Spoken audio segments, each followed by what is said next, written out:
hindi ako nahihiya mag-reach out kasi I want to learn. Yun yung good thing about me, kuya.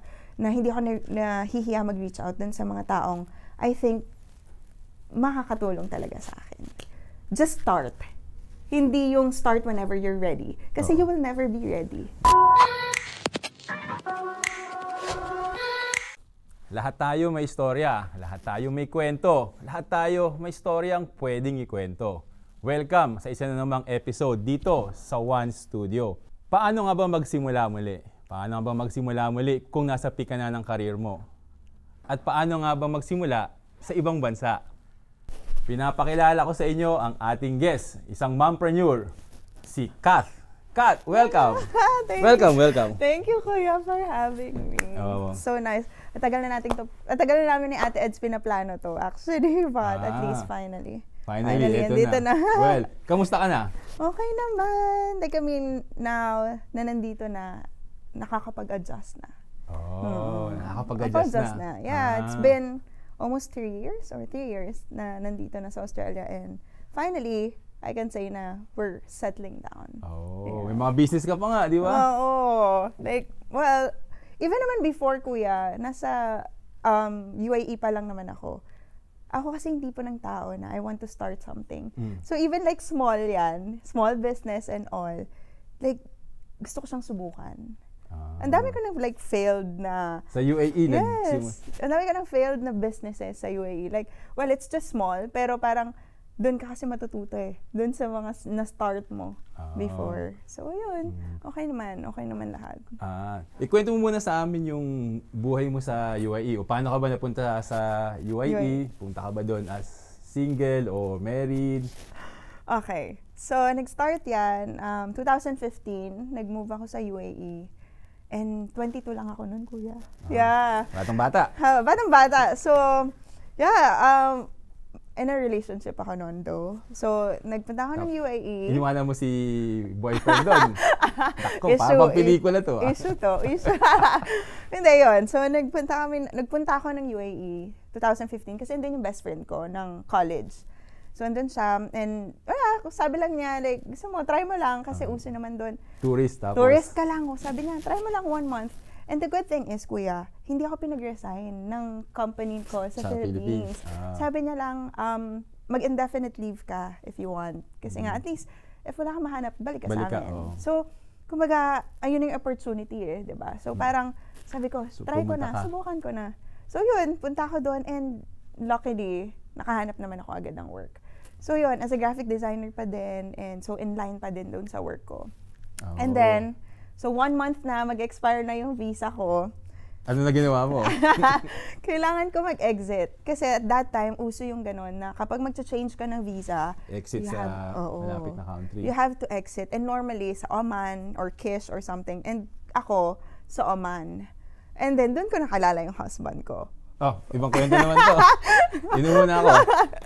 So, doon ko na siya nakilala. So, yun. Maraming tao doon sa... Puro Pilipino talaga. Okay. Yung hostel na yun is puro Pilipino. Sa dami nun? Sa dami. Ito yung tanong. May huminto ba yung oras, tapos dahan-dahan may lumalakad? Ganun ba yun? Hindi, kuya. Parang, hindi nga kami nag-uusap noon eh. Noong time na hindi kami nag-uusap. Pero naispatan mo na siya nun? Hindi rin. Okay lang, kasi sobrang dami nga namin eh. Sa plus yung concern mo is yung visa mo. Yes, like hindi yun yung, since I'm in a relationship as well. So, siya din at that time. So, parang, goal lang talaga is makabalik na. Pero syempre, since ang daming mga Pilipino, kailangan mo makisama, di ba? So, lahat kami sharing sa food, ganyan. Mga lalaki magluluto, ganito, ganyan. Mag-share lang kami ng pera. So, yun. Hanggang sa every night, syempre din. Ilang araw kayo dun sa... Ako mga 4 days lang. Pero yung husband ko, parang 15 days na. Nauna siya eh. So parang dumating ako, matagal na siya doon. So yun, doon kami kasi antayin mo lang yung visa mo eh. Antayin mo talaga yung visa mo, yung sponsorship ng company. So, hindi natin alam kung gaano katagal. Yung iba doon, kuya, sobrang tagal. Like, talagang buwan. So, hindi mo talaga alam. So, nakabalik ka na uli sa Dubai? Yes. Dubai. So, yeah. Actually, first, Dubai ako. So, nakabalik na ako ng Dubai. Siya at that time is Abu Dhabi. Pero syempre, nagkakuha na kayo ng ano Oo, yan. parang lahat kasi nagkakuha na ng number. So yun, like I mean, hanggang sa nagkaka-messagean and all, yun, hanggang sa nagkakalala na, yun na. Hanggang sa naging pelikula na. Oo, naging pelikula na ng lahat. Tapos naging kayo din, you got married. Yes. Tapos, kailan pumasok yung papunta sa Australia? Okay. Kasi yung husband ko, for context lang, is a nurse. So, syempre, di ba, nurses, mas maraming opportunities abroad or any countries. So, siya, actually, single pa lang siya. Yun na yung goal niya talaga, is to settle down in Australia. So, parang ako, nung single ako, my goal is to save money sa UAE and go home. Balik sa Pinas. Invest something. Or, start a business in the Philippines. Then, syempre, nag-iba yung goals mo as you go along. And yun, siya talaga yung may gusto ng Australia. Well, gusto ko rin naman nung pinitch niya sa akin yung idea, kumbaga. So, plano pa lang talaga, 2018, pupunta na kami dito. But then, pandemic happens, like, ang daming nangyari and all. But you know what, Kuya? Sobrang thankful din ako dun sa idea na na-delay siya. Na-delay? Kasi? Kasi, mas nakapag-ipon kami. Mas naging prepared kami in a way. Na parang, kung hindi siguro ganun, Kuya, mas stressful yung magiging journey namin dito. Kasi, coming here, lahat palabas eh. Tama. Lahat talaga palabas. Pero ano yung status mo na dun sa Dubai? Maganda na yung career mo nun. Siyempre, you work hard from start, bottom, True. Sobra. Kasi parang in-establish ko talaga yung sarili ko, Kuya, doon sa UAE. Imagine, I moved there 22. So, syempre, peak ng ano yan, talagang yung grit mo, sobra eh. Work kung work. Yes, work kung work. So, talagang yun yung peak ng career ko. Like, siguro months before kami mag-move dito, Kuya, I get to resign dun sa full-time job ko. Kasi I'm earning more sa freelance ko. Oh. Yes, ganun kaganda yung career. Kaso, I have to give up it kasi we have to move here. Diba? Parang yun yung pinaka-sacrifice mo for a better future eh.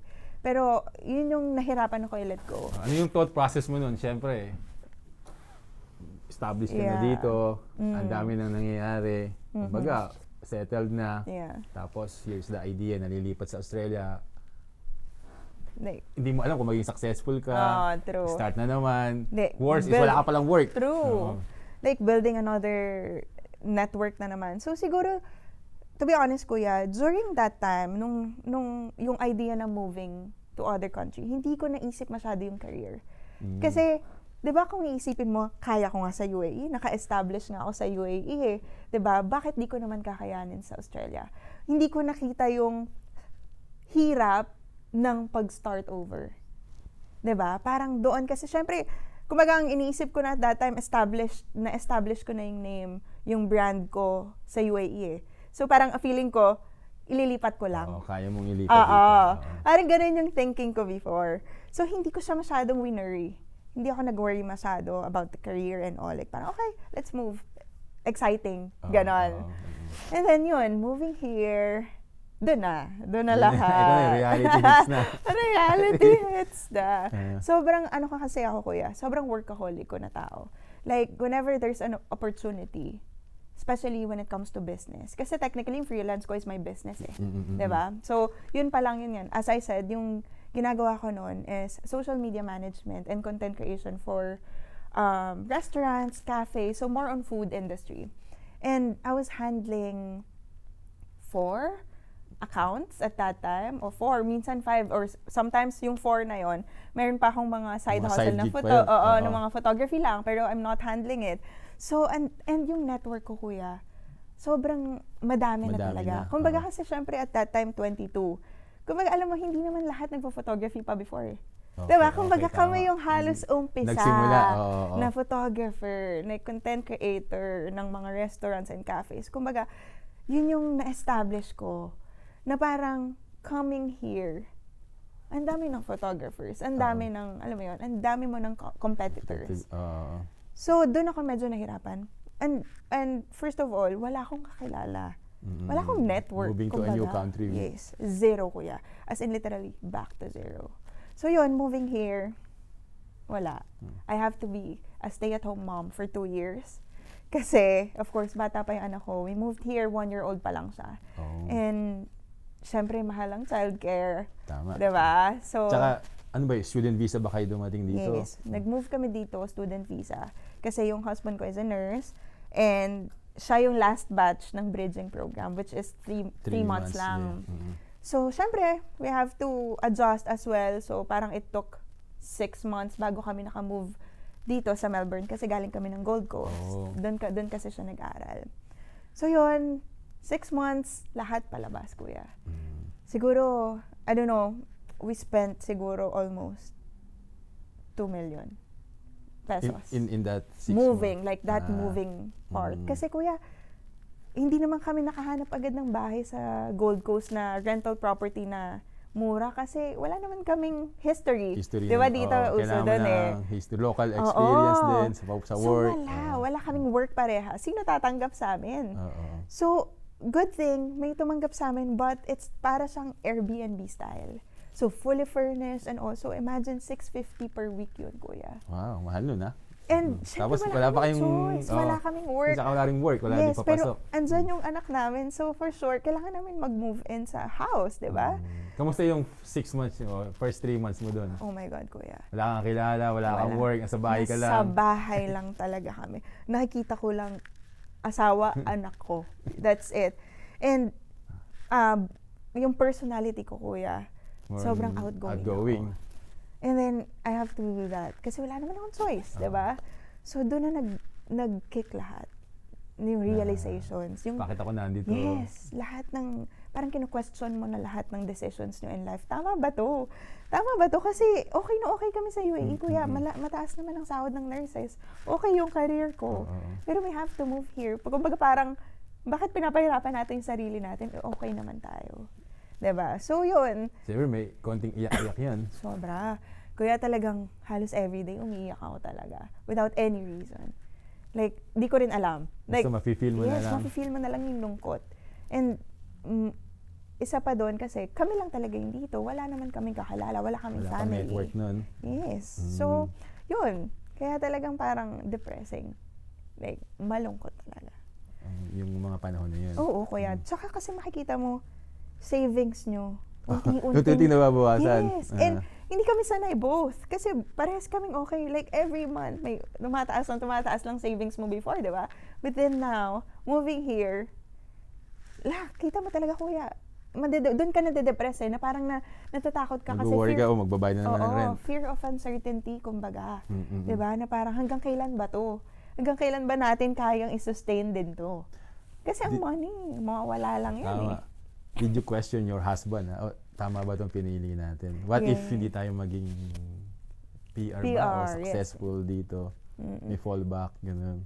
Oo, kuya. Siguro may mga times na napag-arguhan din and all. Well, dumating. Normal naman to us. Yeah. Pero, as I said, like, I mean, syempre, I just need to trust him, his plans, and also God's plan. Kasi hindi naman papapuntayan ni Lord dito kung hindi ito para sa amin, di ba?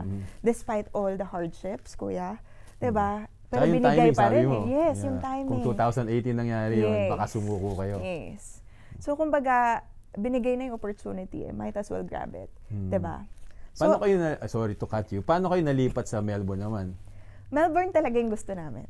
Like, siguro kung Gold Coast kasi para siyang retiring spot. Like, maganda. Maganda, pero hindi pa siya pang age namin siguro. Melbourne kasi mas laid back for us. So, tinarget nyo talaga na Melbourne talaga. After we get these documents or papers, lipat kayo ng Melbourne. Yes, Melbourne talaga yung end goal, kumbaga. Kasi nga parang laid back eh. Kasi parang Sydney, parang busy. Parang for us, like yun, busy masyado yung Sydney. So, parang personality namin siguro Melbourne. So, yun talaga. Ayun. So, pumunta kayo lumipat kayo sa Melbourne. Yeah. Okay, start na naman. Second start. Kumbaga parang syempre, medyo umokay ka na sa Gold Coast and all. Kumbaga, somehow nakasettle ka, diba? But then, kailangan namin mag-move kasi syempre opportunities din nandito eh. Diba? So, moving here, good thing, kuya. May mga kakilala na kami dito Like, friends siya from UAE pa. Actually, mga nurses din sila. Kilala na siya ng husband ko, sila, yung family na yun. Kilala na sila nung Philippines pa lang. Kumbaga, nagka-work na sila sa Philippines and then nag-work din sila sa UAE. So, nami-meet na namin sila before pa sa UAE. And then, they offered na, okay, magstay muna kayo sa bahay. Oh, that's good. Yes, sobrang bait. Sobrang bait talaga. And sobrang blessing talaga na nakilala rin namin sila. And yun, nag-move muna kami sa kanila. Siyempre, kuya, kahit na siyempre, it's a nice gesture. Kailangan siyempre maghanap ka pa rin ng place to live. Yun, yung iba pa rin yung sa inyo. Iba pa rin. And especially may anak kami. So, hanap kami ng bahay. And kuya, imagine, wala naman kaming kotse syempre agad, di ba? Naka-stroller kami, naghahanap kami ng bahay, mag-view kami. Kailangan kasi i-view eh. Yes, di ba? Dito, kailangan mo i-view. Naka-stroller, tapos nagbabus kami. And one time, siguro parang yun yung talagang it hit us talaga ng husband ko. Parang dumating yung point na nasa bus kami naka-stroller. Yung time na uwian ng mga estudyante, siksikan sa bus, kuya. And yung anak ko parang gumagano na lang siya sa stroller na parang ang daming tao. Doon kami talagang naawa. Alam mo yung parang naawa ka sa sarili mo. Kinuwestiyon mo na naman. Oh, yan na naman, kuya. Kinuwestiyon mo na naman yung decisions mo. So, kasi parang, ano ba to? Parang ano ba yung nangyayari sa atin? Like, parang hanggang kailan ba magiging ganito tayo? Gets? Na parang, as I said, okay naman tayo. Diba? So, yun, parang doon na naman kami na ano. Pero, you know what, kuya? I can really say na it gets better over time. Kasi imagine, sobra. Kasi, so nag-move kami dito, nakahanap naman kami ng bahay. Isipin mo, you're stressing about something, but then later on, magiging okay naman pala lahat. Diba? Sinastress namin yung sarili namin in finding a house. Nakahanap naman kami. Diba? Until now, yun pa rin. Doon pa rin kami Tapos we're stressing about transportation. Yeah, transportation. But then, kaya naman na pala namin kumuha ng sasakyan. Kasi nga, nagka-work naman yung husband ko. Kumbaga, ang galing lang na talagang you just need to trust yung timing. Diba? Be patient siguro. Yes. Just be patient. Kasi ibibigay yan kapag para sa'yo talaga. And yun, hanggang sa dito, to be honest, kuya, mas naging depressed ako dito. Kasi weather ng Melbourne, talaga naman. Lalo na ngayon, malamig. Malamig. Depressing, laging gloomy. And as I said, kailangan ko maging stay-at-home mom. And hindi ako sanay. For 2 years, sabi mo. 2 years. Kamusta yun? Depressing talaga, kuya. Nahirapan ako talaga, sobra. Kasi nasa bahay lang ako eh. And hindi ako yung tipo ng tao na gusto ko may sarili ako. Ganon. Yung meron akong sariling achievement, may sarili akong business, let's say, or work, like, sarili kong pera, ganyan. Yun yung personality ko. And imagine, syempre, asawa mo pa rin naman, is parang, diba, pag asawa mo, parang as one na kayo eh. Pero syempre, parang somehow, nahihiya ako dun sa point na siya lang kumikita. So, iba pa rin yung personal achievement. Yes. Kasi syempre, diba, kuya, parang, ang hirap lang na, sometimes nahihirapan ako, syempre, pag may gusto akong bilhin or may gawin, alangan naman humingi pa ako sa kanya. Yung as simple as that, diba? Although he never ako question ng asawa ko if I need something or what. Like, never. Bibigay naman niya yun and all. Pero syempre, iba pa rin yung personal. Tama. Diba? So, personal growth mo din. Yes, personal growth. Pero yun, doon ako nag-start ng business, kuya. So, sa 2 years na yun. Habang stay-at-home mom ako, doon ako nag-isip na sabi ko sa husband ko, kasi syempre may personal savings naman ako eh. Sabi ko sa husband ko, I will invest my personal savings. Kuya, yun na lang yung pera ko. Ano yung business na yun? Eto na. Yeah. I started my mirror photo booth business called O9. O9? Yes, O9 booth. Bakit O9 muna? Sige. Usual na tinatanong yan eh. O9. Kasi... Bakit hindi O8, O7? Hindi. O9 ba kayo pupunta dito? Di ba? Hindi naman. Kasi O9, kasi yung concept of starting a mirror photo booth business is from me and my best friend na nasa Dubai. Okay. And we met 2009. Like me and my best friend, we met ng 2009. So now, meron na kaming O9 dito sa Australia and meron na rin kami sa Dubai. Okay, so siya yung nagmamanage Yes, doon. so siya sa Dubai and ako dito. So yung concept itself ng starting a business ng mirror photo booth, concept namin parehas. So parang sabi namin, ano ba yung meron kaming dalawa na, alam mo yun, na mag-relate dun sa business. And una, kasi parang pangit naman, sabi mo 2009. So parang ginawa na lang namin 09, pero ginawa lang ng arte na ginawa namin OH. And then 9. Okay. So yun. So 2009 talaga. Yes, 2009. Kasi we met 2009. And naging best friend kami 2009. Parang ganon. Yeah. So sino yung unang nakaisip na mag-business tayo o mag-photo booth? Ako talaga. Ako talaga. And bakit photo booth pala? Bakit nga ba? Pwede nung uli yung freelance mo uli. Yun nga, siguro kasi, actually wala, hindi ko rin alam. Basta parang I was just researching kung, ano ba, like, yung trend at that time. Like, I mean, kuya kasi more on sa events naman, entertainment ang photo booth eh. So, parang hindi naman siya mawawalan. Gets? And parang hindi ko na masyadong pinush yung photography.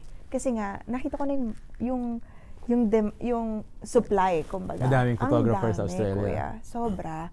At first, tinry ko.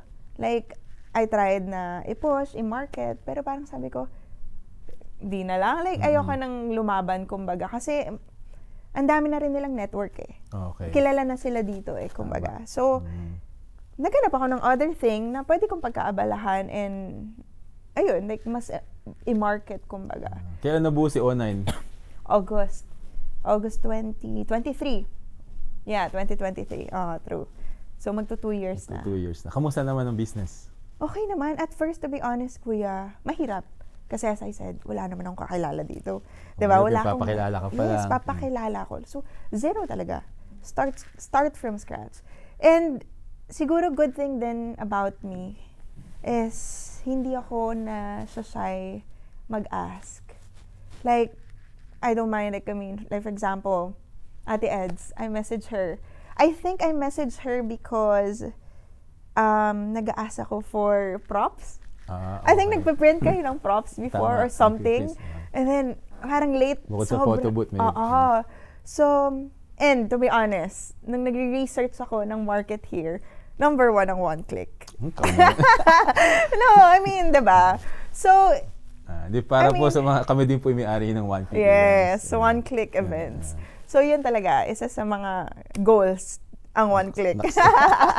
Pero yun, siguro kaibahan lang, hahanapin mo lang yung niche eh. Kuya, ang daming nagpo-photo booth, to be honest, diba? Pero iba-iba tayo ng niche. Iba-iba tayo ng market, kumbaga. Diba? So, parang, yun yung hinanap ko. Like, ano yung niche ko? Like, okay, photo booth ako. Pero ano yung magiging iba ko sa other photo booth? Kasi ayoko naman na makipagsiksikan, kumbaga, sa iba na alam ko namang may network na kayo. Like, may customers na kayo, may mga clients na kayo. Like, so, ano yung magiging ano ko sa inyo, magiging difference ko sa inyo. Para mas makahanap din ako ng client ko on my own. At saka maganda dito sa business na to is marami talagang events. Yes, sobra ko yan. Hindi talaga nawawalan. Hindi nawawalan. Oo.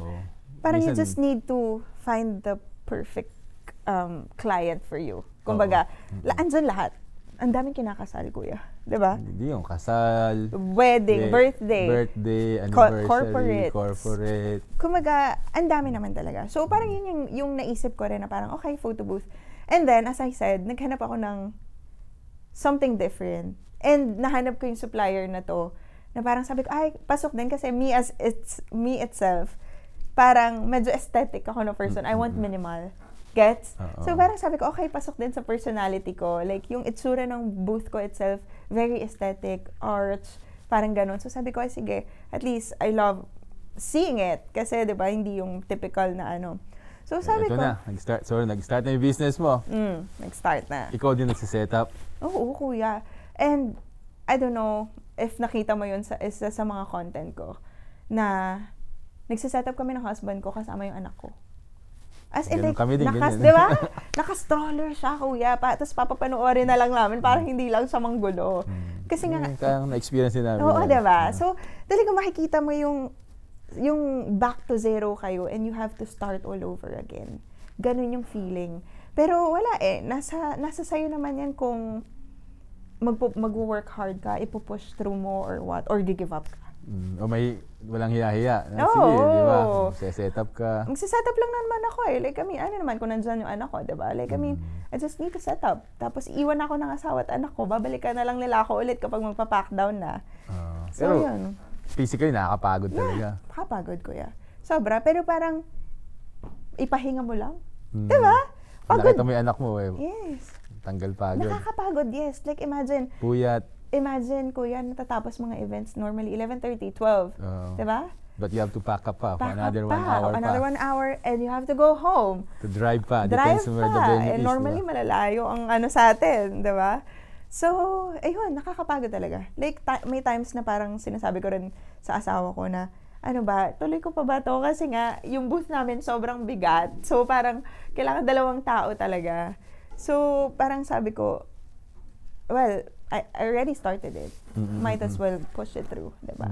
Kamusta siya ngayon? Marami ka na events. Okay naman, kuya. Actually, photo booth itself, mayroon akong mga bookings still. But ngayon, mas minamarket ko yung other service ko. Like? Which is the video guest book. The vintage phone video guest book. And as far as I know, yun nga, ako pa lang yung meron dito. And siguro isa pa lang ata. Meron pa isa. Parang 2 pa lang ata kami. Pero, yun, bago siya talaga sa Australia. So, good thing. And I'm getting a lot of bookings for video guest book. Kasi nga bago siya eh. Diba? Bago sa paningin ng tao. And I'm so happy na I tried it. Kasi at first, sabi ko sa husband ko, ano ba, hindi pa nga natin sobrang na yung photo booth. Kumbaga na-establish yung photo booth. Tapos mag-venture out na ako agad ng iba. Well, nasa same business pa rin naman siya, though. Pero, parang syempre, di ba? Parang another investment ulit yun.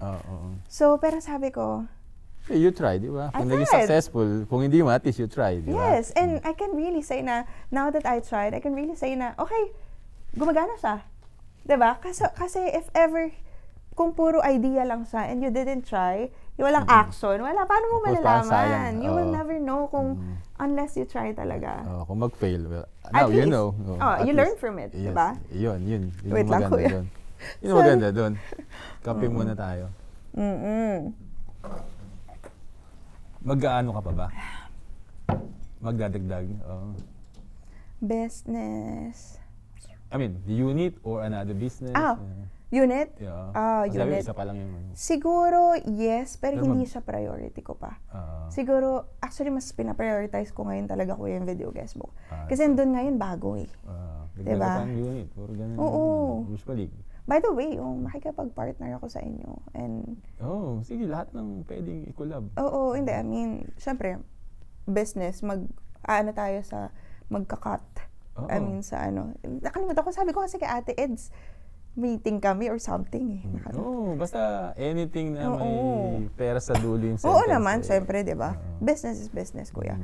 Pero yun, kasi ang nice talaga eh. So, I want to put it. So, yung sa negosyo mo na yan, mga ilang years na din, syempre marami ka nang natutunan dyan. Sobra, kuya. At first talaga, isipin mo, kuya, first year ko, hindi ka naman agad magbo-boom eh, di ba? So, parang at that time, sometimes iniisip mo mag-give up. Kasi parang like, hanggang kailan ba to? Walang nagbo-book, gano'n. Oo, parang konti lang, kuya. Ang konti lang kasi syempre wala naman akong network. And then, good thing na sinurround ko yung sarili ko. Nag-reach out ako, as I said. Nag-reach out ako sa mga tao na tingin ko makakatulong sa akin, na tingin ko na magbibigay ng knowledge pa sa akin when it comes to business. I reach out to, actually, I don't know if you know Lampara. Lampara, that's Jess. Isa siya, nagka-candle business siya. That's why Lampara. Yes. Nag-reach out ako sa kanya kasi I don't know how to start a business here. May mga onting papers, kumbaga. Wala akong alam. Nag-reach out ako. Di niya ako kilala. Nakita ko lang din siya sa TikTok or Instagram. Reach out ako. As I said, nag-reach out ako kay Ate Eds. And then, nag-reach out ako kay Zach. Okay, Zach. Okay. Yes, Zach in Australia pa siya before. But yeah, reach out ako kay Zach. Kasi he's into business, diba? And then, siyang nagpasok sa akin, kuya, sa Pinoy Entrepreneurs. Yes, kasi at that time, I think wala nang slot. And hindi ko rin alam na may ganun, na Pinoy Entrepreneurs or something. Sa Bunjil. Wala akong idea. I think, 2023 yun. Wala akong idea. As in, wala. And then, siya yung nagsabi sa akin, punta ka doon. Like, I mean, I think wala nang slot. Pero parang, good thing may nag-back out. So, ikaw na yun. Ako yung nag-fill nung spot. Siya yung nag-introduce, kumbaga, sa akin dun sa entrepreneur na mga tao na into business. Kumbaga, dun ko din nakilala yung dalawa kong friends or business partners dun sa Pitch Palette. Okay. So, kumbaga, lumalaki yung network. And nagka-network ka na. Yes. So, dun ako naging happy sa fact na hindi ako nahihiya mag-reach out kasi I want to learn.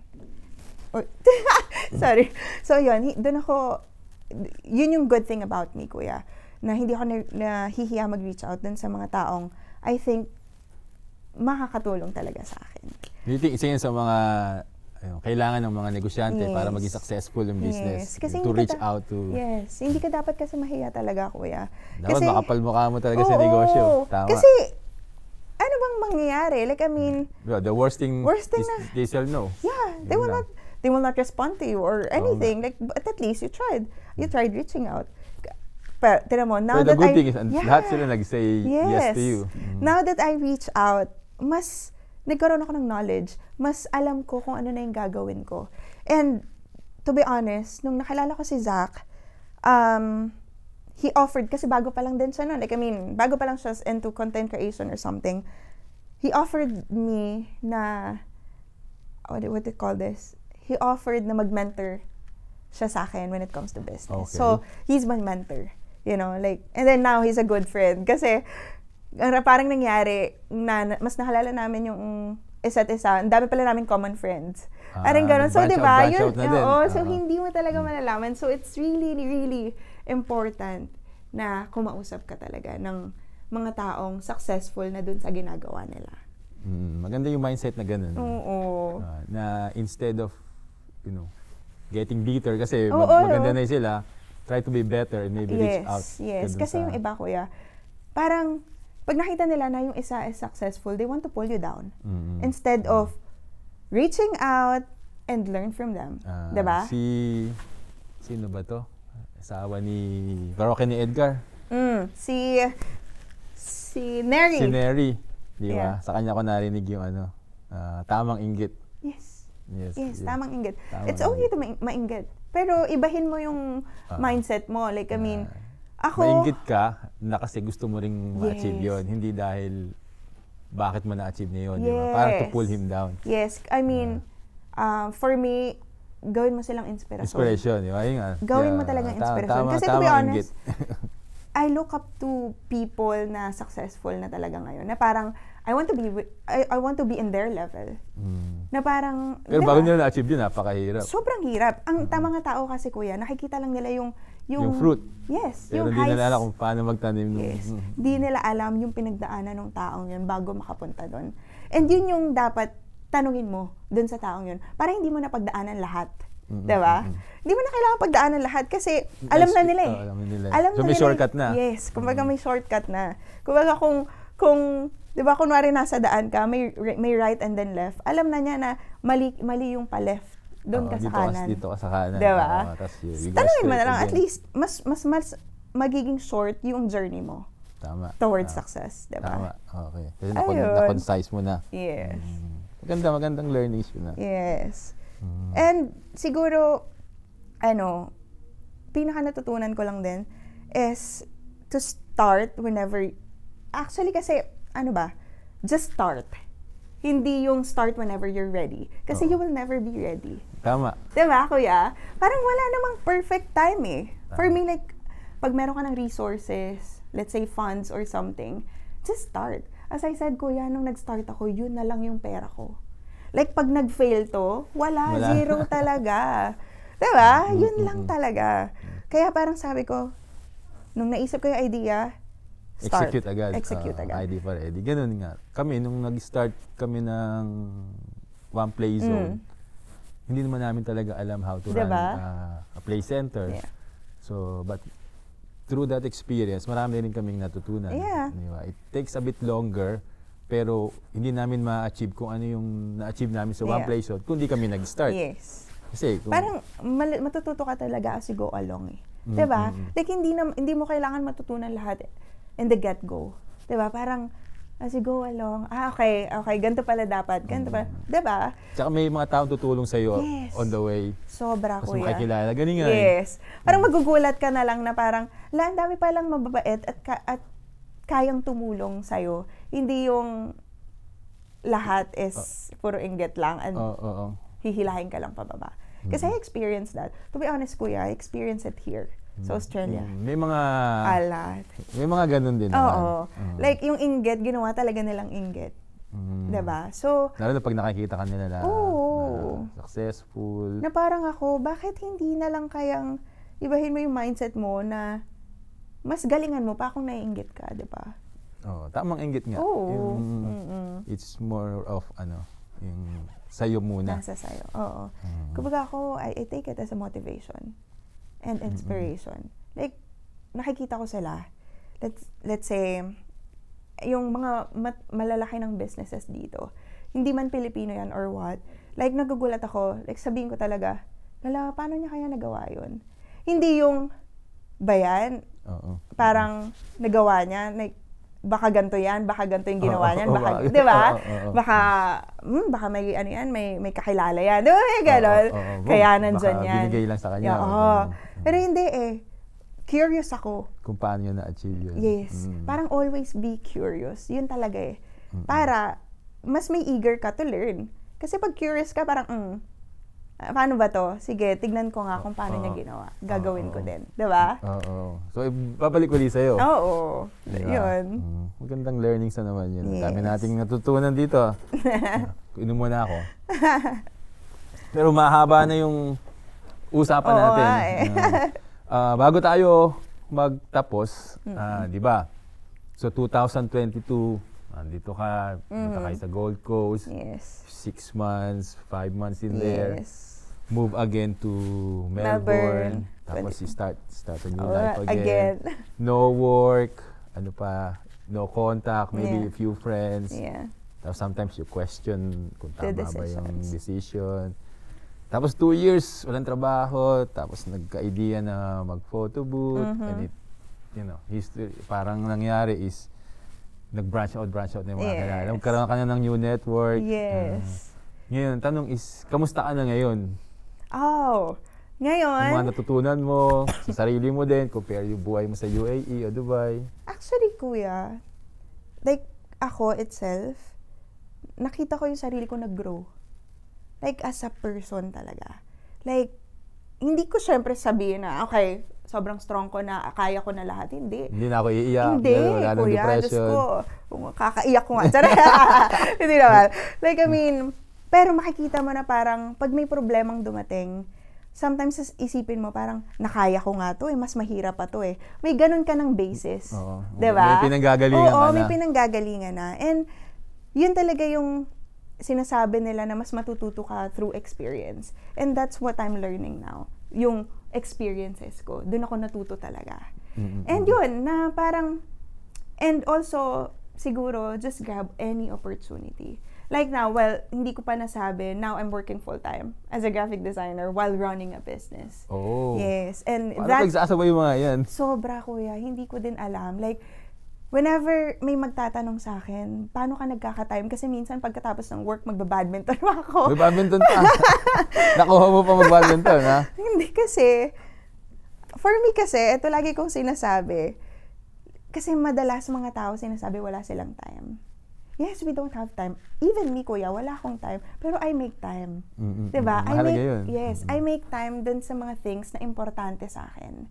I make time for my business, for my family, for badminton. Kasi for your health, yes, diba? For my health. Kasi nga, minsan ka lang naman mag-badminton, so I make time. Whenever I need to make more time, and then magsasacrifice ako ng onting oras, magpupuyat ako ng konti, para magawa ko tong task na to. Diba? Kasi it's just a matter of balancing everything and planning everything. Diba? So yun, like, I mean, now I'm working full-time. And doing business. Yes, doing business. Tapos may 2-year-old na si baby. No, kuya, magpo-4 na. Magpo-4 na. Ang bilis Ang bilis nga. Ayun, magpo-4 na this year. And everything is going well. Like, masasabi ko talaga na sobrang busy ko, kuya. Pero, I'm happy. I'm happy na busy ako. Ganon. Diba? Busy is good. Yeah, good busy. There's bad busy and there's good busy. It depends kasi. It depends naman. Yung iba busy because they just want to be busy, but hindi yung, kumbaga yung pinagkakabisihan nila is not worth it. And I can really say na I'm busy kasi I'm building our family's future. Tama. Tama. Tsaka siguro yung time na nagsisimula ka, siyempre you're questioning everything. Ngayon parang puro answer naman yung puro answers na. Kumbaga, okay, ito yung mga questions mo, now I'm answering it. Kumbaga, alam mo na kung bakit mo tinatanong yun. Ang tagal nga lang ng response. Pero you just need to be patient talaga. Para mas malaman mo ano yung sagot dun sa mga tanong mo. Worth it naman. Worth it. Yung paglipat mo dito, iniwanan mo lahat sa Dubai. Yeah. Kung uulitin uli yun, aalis ka pa ba sa Dubai, pupunta ka pa dito? I can really say, kuya, na it's worth it. Kasi, to be honest, moving here is not for me and my husband. Or hindi na sa amin ng asawa ko yun. Para na yun sa anak namin. And that's the sacrifice na ginawa namin. Yung magandang career, magandang life sa Dubai, yun ang sacrifice mo para sa anak mo. And we're really happy na we did that. Despite yung mga challenges. Kasama sa buhay yan. Kasama sa buhay yan. So, ayun. Mahirap magsimula sa una, and then eventually you find your way. Ngayon, isa ng successful mompreneur, may full-time job, and super happy ngayon. Yes. Wow. Well, salamat sa pag-share mo ng iyong storya, ng iyong kwento, at talaga namang napakakulay. Madami kaming natutunan. Hopefully, marami ding natutunan yung ating mga audience. Kung mayroon kayong mga natutunan, paki-comment na lang sa comment below para at least mabasa ng mga staff namin dito. Yes. Muli, thank you, Kat. Thank you.